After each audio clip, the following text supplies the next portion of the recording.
오랜 기간 여러분 알 수 없는 육체적, 정신적 고통에 시달려 산다면 아마 그 인생은 참으로 힘들고 어려운 시간들의 연속일 것입니다. 아마 우리 성도들 중에서도 그런 힘든 시간을 보내었던 그런 삶도 있을 것이고요. 아마 지금 현재 그런 삶을 경험하며 사는 분들도 있을지 모르겠습니다.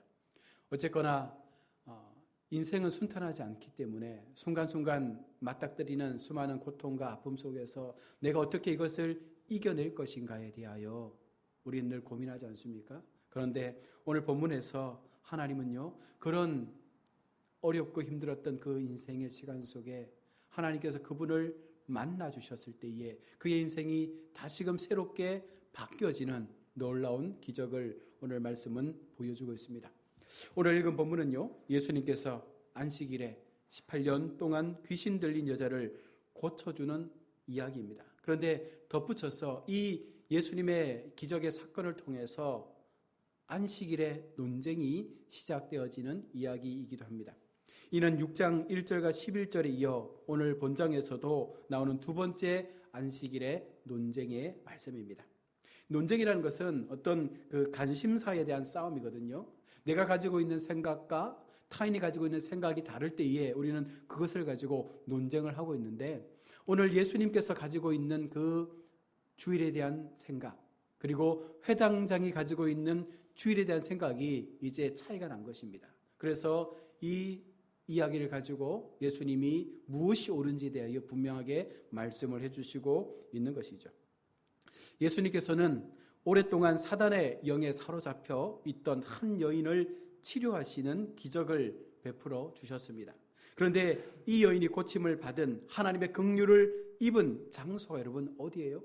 오늘 본문은 10절에 회당이라고 말씀을 하고 있습니다. 예수께서 안식일에 한 회당에서 가르치실 때에 라고 말씀하죠. 바로 이 회당은요, 오늘날로 말하면 예배의 처소라고도 우리가 말할 수 있습니다. 어쩌면 이 여인은 18년 동안 이 회당에 나와서 말씀을 들었을 거예요. 회당장이 전하는 수많은 말씀을 들으면서 자신의 형편, 자신의 상황, 고통의 시간들, 귀신 들려 손을 펼 수 없는 그 아픔의 시간들을 하나님 좀 고쳐달라고 어쩌면 기도하면서 그 18해를 보냈을지 모릅니다. 그런데 그 많은 날들 중에 오늘 이 날에 이 여인이 고침을 받았다라고 성경은 기록을 하고 있습니다. 두 가지의 의문을 우리가 가질 수 있습니다. 왜 18년 동안 이 여인은 고침받지 못했는가? 또 하나는 왜 지금 고침을 받았는가? 여러분, 무엇이 이 여인을 고침받게 했습니까? 이 날에 아마 이 여인이 포기하고 18년 동안 내가 이렇게 열심히 회당에 나와서 회당장의 말을 듣고 하나님을 믿으며 기도하며 나의 이 질병을 고쳐주실 것을 간구했지만 하나님의 은혜가 임하지 않았던 거예요. 이 여인은 마음의 상심이 늘 그 마음을 붙잡을 수도 있었을 것입니다. 그럼에도 불구하고 이 여인은요, 끊임없이 이곳에 나와서 하나님 앞에 자신의 상황을 고백하는 거예요. 만약 이 여인이 지난 주일까지만 회당에 나오고 오늘은 이제 더 이상 나는 소망이 없어라고 하며 이곳에 나오지 않았더라면 아마 예수님을 만나지 못했을 거예요. 그녀에게 이 날은 일상적인 날이 아니라 아주 특별한 날이 되어버렸습니다. 하나님을 만나고 긍휼을 입은 이 장소가 바로 회당이었고, 바로 이곳에서 예배드리며 하나님 앞에 나왔을 때에 하나님은 이 날을 그 여인에게 특별한 날로 만들어 주신 것이죠. 우리가 왜 예배를 드릴 때에 하루하루의 예배를 드리면서 이런 고백하지 않습니까? 오늘 드리는 예배가 내 인생의 마지막 예배가 될 것이다 라는 마음을 가지고 예배를 해야 된다. 왜 그렇게 고백하는 거예요? 하루의 예배를 드려도, 한 시간의 예배를 드려도 정말 하나님 앞에 진정으로 우리의 영적인 모든 것을 동원해서, 우리 세상 말로 말하면 영끌이라고 하죠. 모든 것을 끌어모아서 하나님 앞에 나의 모든 것을 드릴 수 있는 그 산제사의 예배가 오늘이 마지막이라는 심정으로 드린다면 얼마나 그 예배가 감격스럽고 뜨겁고 우리의 마음을 움직이겠습니까? 하나님을 만나고 긍휼을 입을 수 있는 장소가 바로 예배를 드리는 곳이며, 하나님께 예배드리러 나오는 이 날이 어쩌면 우리에게는 가장 특별한 날이 되어진다는 것이죠. 우리는 순간순간 예배하는 모든 일을 특별한 날로 드려야 하는 것이죠. 많은 사람이 모였기 때문에 큰 예배가 아니고요, 소수의 사람이 모였기 때문에 작은 예배가 아닙니다. 옛날 교회 속에 예배의 시간을 정할 때에 대예배, 저녁예배 이렇게 나눴어요. 왜 11시 예배를 대예배라고 했습니까? 많은 사람들이 모였기 때문에 아마 대예배라고 불렀던 것 같아요. 그러나 하나님 관점에서 볼 때 대예배는 없죠. 한 사람이 예배드려도 그 한 사람의 마음 가운데 하나님을 향한 사모함이 있고, 그 마음 속에서 하나님을 향하여 전심으로 그 심령을 고백하며 믿음으로 드린다면 그것이 대예배요, 그것이 아름다운 하나님 앞에 드려지는 예배의 모습이 되는 줄로 믿습니다. 예수님은 자, 그러면 어떻게 이 여인을 치료하고 있습니까? 오늘 12절과 13절의 말씀을 보십시오. 예수께서 보시고 불러 이르시되 여자여 내가 내 병에서 놓였다 하시고 안수하시니 여자가 곧 펴고 하나님께 영광을 돌리는지라. 오늘 본문에 보면 네 가지의 단어가 나오는데요. 보시고 부르시고 선포하시고 안수하셨다라고 말합니다. 본문에서 주목할 점은 오른손 마른 사람에게 하신 것처럼 여인이 자신의 병을 고쳐달라고 요청하지 않았습니다. 그러함에도 불구하고 예수님께서 그 여인을 주목하고 있다는 것이죠. 먼저 이 여인에게 손을 내미시는 분이 예수님이셨습니다. 18년 동안 한 번도 그런 경험이 없었어요. 18년 동안 한 번도 그런 기적을 이 여인은 맛보지 못했습니다. 그런데 오늘 이 시간 예수님께서 이 여인을 주목하시고 친히 손을 내미시고 그 여인의 질병을 고쳐주신 것입니다. 예수님께서 그 여인을 바라보셨다는 거예요. 당시 여인들은요, 회당의 한 구석에 앉아 있어야 했고 어떤 활동도 하지 못했습니다. 심지어 이 여인은 마귀로부터 얻은 그 손마름, 그 손이 펴지지 않는 그런 꼬부라진 병에 있었기 때문에 더 비참하게 회당 한 구석에 앉아서 그냥 그렇게 말씀만 듣고 돌아가는 일생을 그렇게 18년 동안 했을 겁니다. 아무도 관심 주지 않는 여인, 아무도 바라보지 않는 여인. 그런데 오늘 주님께서 그 여인을 주목하고 있다는 것입니다. 여러분, 오늘 이 예배 속에 어쩌면 하나님께서 우리를 주목하고 있다는 것입니다. 하나님께서 우리를 주목하시고 그 손을 내미는 순간 여러분, 우리 인생의 문제가 해결되는 은혜를 우리 또한 맞게 될 것입니다. 예수님은 그 여인을 피하지도 멸시하지도 않으셨습니다. 오히려 바라보시고 불러내셨을 뿐만 아니라 심지어는 그 여인에게 안수해 주셨다라고 오늘 성경은 기록합니다. 예수님은 이 여인을 인정해 주시고 높여 주시며 또한 그 이름을 불러주시고 자유를 선포해 주셨습니다. 책망과 정죄를 받는 대신에 아브라함의 딸이라고 그렇게 이 여인을 불러주고 있는 것이죠. 예수님은 이 여인 역시 하나님의 형상으로 지음받은 한 사람으로 보고 있는 것입니다. 여기에서 우리가 한 가지 살펴볼 것은 하나님이 나를 보시면 더 이상 우리는요 고민할 필요가 없는 것입니다. 하나님께서 나를 향하여 불러주시면 이르시되 여자여 내 병에서 놓였다라는 이 고백이 우리 인생 가운데도 들려지면 우리는 모든 것을 회복할 수가 있는 거예요. 사랑하는 성도 누구누구야, 이제 네 병에서 노임을 받을지어다 라는 하나님의 음성을 들으면 그 모든 상황은 끝나는 것입니다. 우리 인생 가운데 하나님께서 찾아오셔서 우리를 부르고 우리를 보시면서 말씀하실 때에 너의 안고 있는 인생의 문제, 육신의 질병, 삶의 곤고함, 자녀의 문제, 가족의 문제, 경제적 어려움, 이 모든 상황 속에서 예수님께서 나를 보시기만 하시면, 그런 가정 속에서 나를 향하여 말씀하시면 우리는 회복되는 자리 가운데 세워지는 기적을 보게 될 줄로 믿습니다. 사랑하는 성도 여러분, 성도의 삶의 태도는 어떠해야 합니까? 우리도 예수님처럼 사람들을 보는, 타인을 바라볼 수 있는 그 태도를 바꿔야 합니다. 내가 하나님의 형상으로 지음받은 한 사람이라면 다른 누군가도 하나님의 형상으로 지음받았다라는 그 마음을 가지고 사람들을 바라볼 수 있어야 하는 것이죠. 시각의 변화, 거기에서부터 이웃 사랑이 시작될 수가 있습니다. 여러분 주변을 둘러보십시오. 나보다 못하다라고 느껴지는 사람들도 분명 있을 것입니다. 왜 저렇게 사나 싶을 정도로 그렇게 좀 마음에 들지 않는 모습으로 사는 주변의 이웃들도 분명 있을 것입니다. 그러나 그 사람조차도 하나님의 형상으로 창조되어진 하나님의 사람이라는 것이죠. 그래서 우리 또한 예수님께서 우리를 향하여 보여주었던 그 관심과 그 음성처럼 우리도 세상을 향하여 그런 마음으로 우리의 사랑을 나눌 수 있어야 한다는 것입니다. 여러분, 하나님께서 오늘 이 여인의 아픔을 보시고 거룩한 그 말씀의 시간 속에 그 여인을 향하여 말씀하셨을 때 하나님의 기적이 임했던 것처럼 오늘 우리에게도 그런 기적이 임하기를 원하며 또한 우리 또한 예수님의 마음을 가지고 세상을 향하여 우리의 이웃을 향하여 그런 모습으로 우리가 바라보고 말하고 그들을 하나님께로 인도할 수 있는 은혜의 모습들을 가질 수 있기를 주님의 이름으로 축원합니다.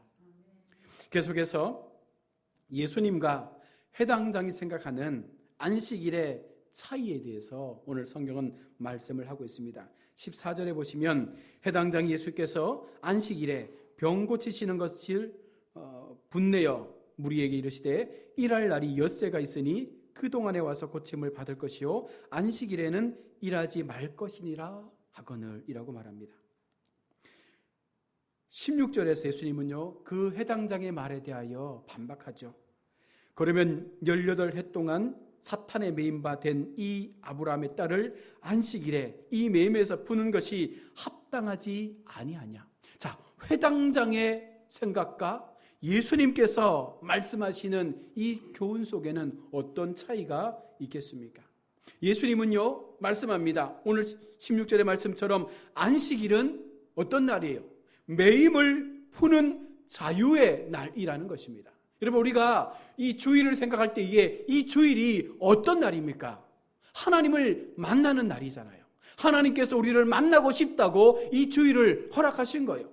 법적으로 제정하셔서 이날 내가 너희를 만나고 싶다. 너희가 나를 예배하면 내가 너희를 만나 주겠다는 거예요. 단순히 이것은 만남이라는 개념이 아니라 이 만남 속에서 우리가 하나님을 온전히 경배하고 예배하고 그 하나님의 은혜 가운데 임하게 될 때에 우리에게는 어떤 은혜가 임하는 거예요?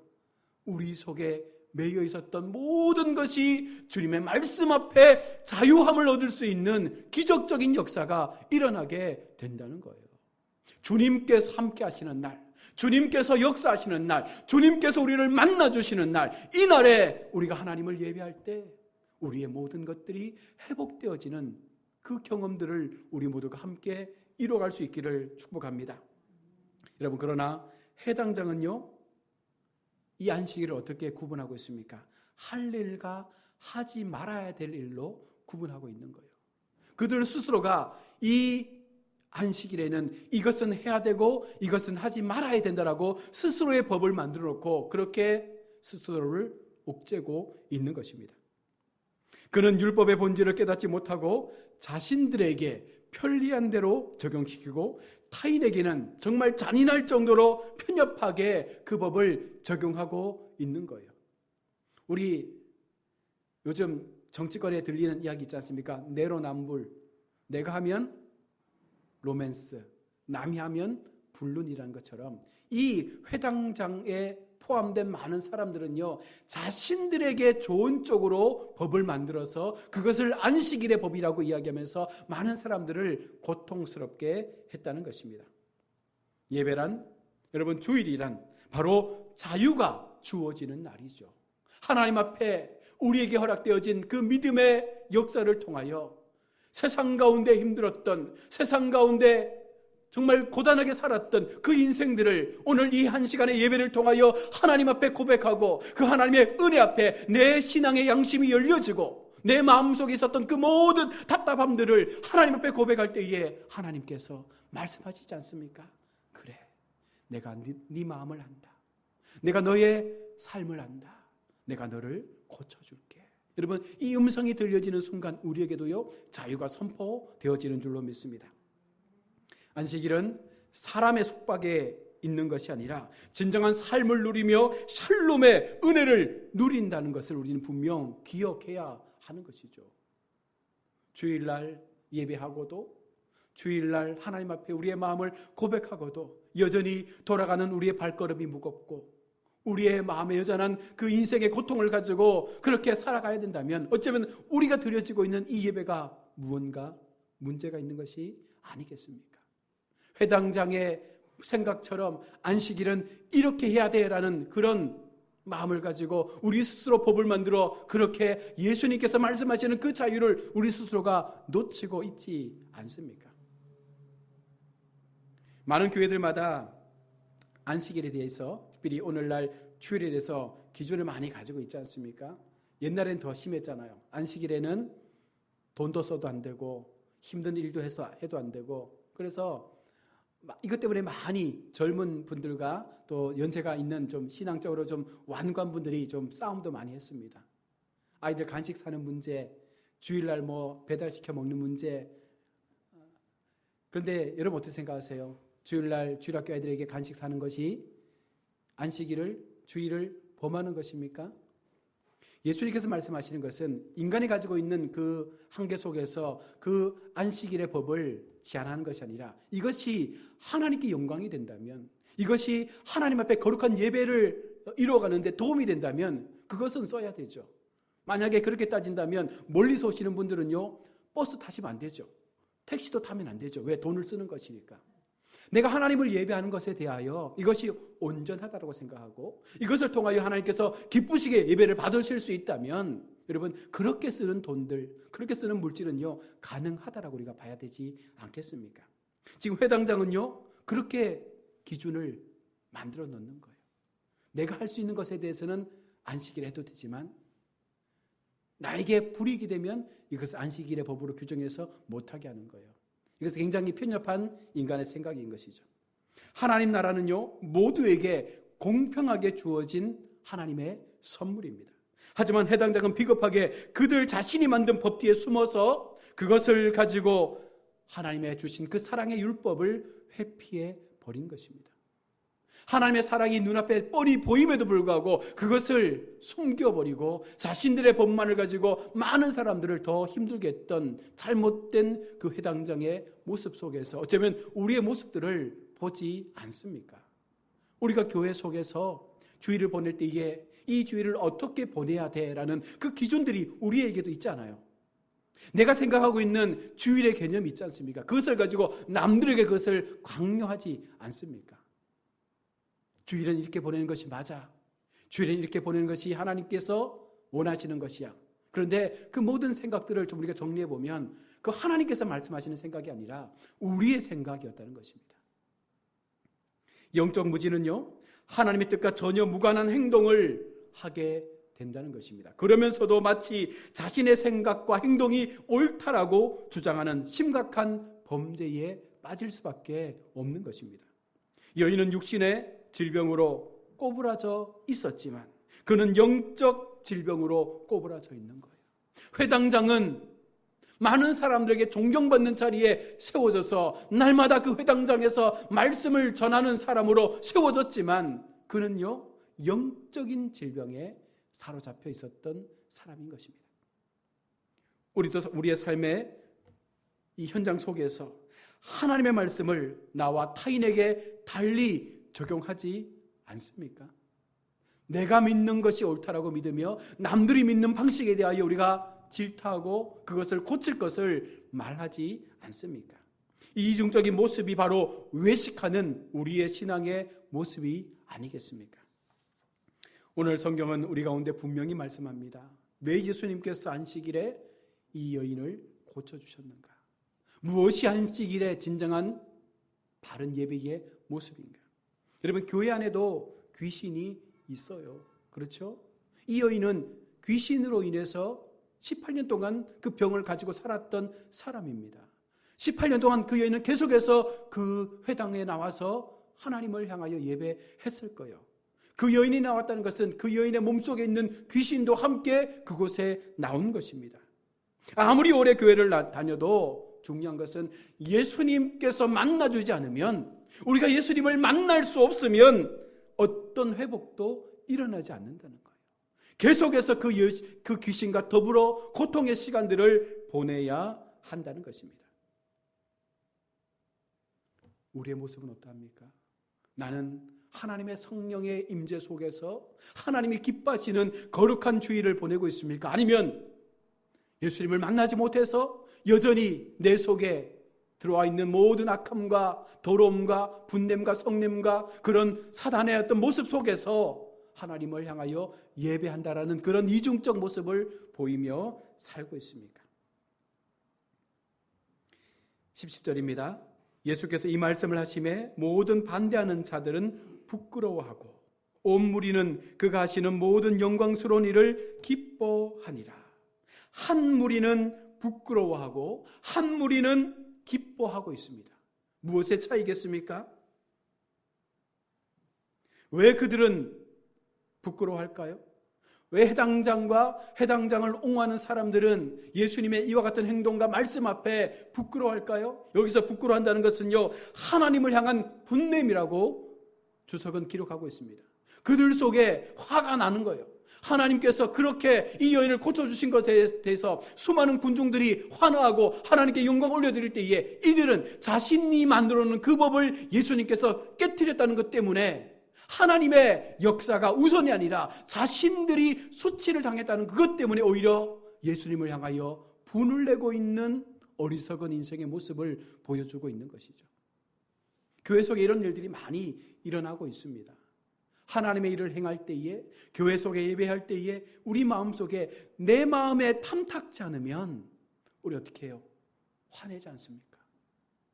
하나님께서 이것을 어떻게 생각하실까를 고민하는 것이 아니라 지금 당장 내 마음에 아픔이 오고 지금 당장 내가 생각했던 그런 모습대로 나아가지 않으면 그냥 화가 나는 거예요. 그러면서 괜히 딴 사람에게 딴지 걸고 그들의 신앙을 비판하지 않습니까? 이것이 어쩌면 회당장의 모습이었다는 거예요.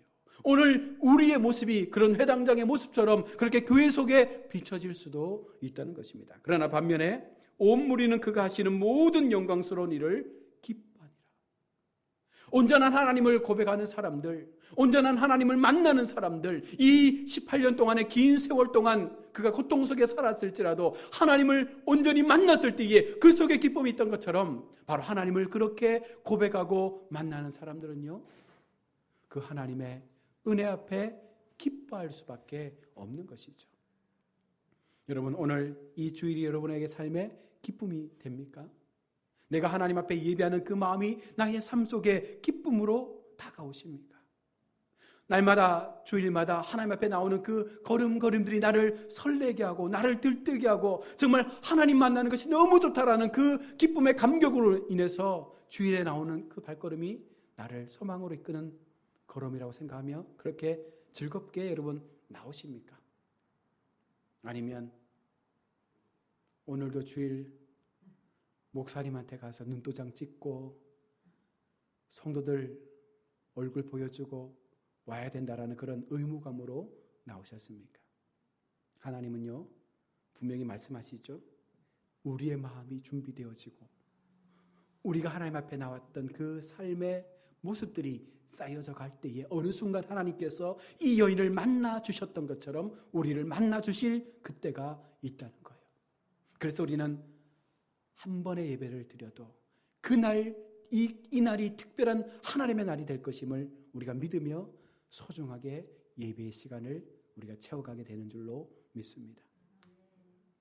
우리에게도 어쩌면 이 여인처럼 18년의 시간이 지났습니다. 그런데 오늘 하나님께서 우리를 향하여 말씀하시고 우리를 불러주시고 우리를 만져주시고 우리를 향하여 고침의 역사를 베풀어 주시는 그 기적이 우리 인생 가운데도 일어나게 될 줄로 믿습니다. 우리가 그것을 기대하면서 하루하루 삶을 살아갈 수 있다면 우리를 억누르고 있었던 모든 꼬부라진 것들이 펴지는 역사, 그 모든 것들이 바르게 세워지는 그 은혜 앞에 우리 삶이 더 견고하게 서가는 귀한 삶으로 하나님께서 우리를 인도하여 주실 줄로 믿습니다. 이 마음 가지시고 또 새롭게 시작하는 한 주간을 믿음으로 더 하나님을 붙잡을 수 있는 우리 모두가 될 수 있기를 주님의 이름으로 축원합니다. 아멘. 우리 함께 말씀을 기억하며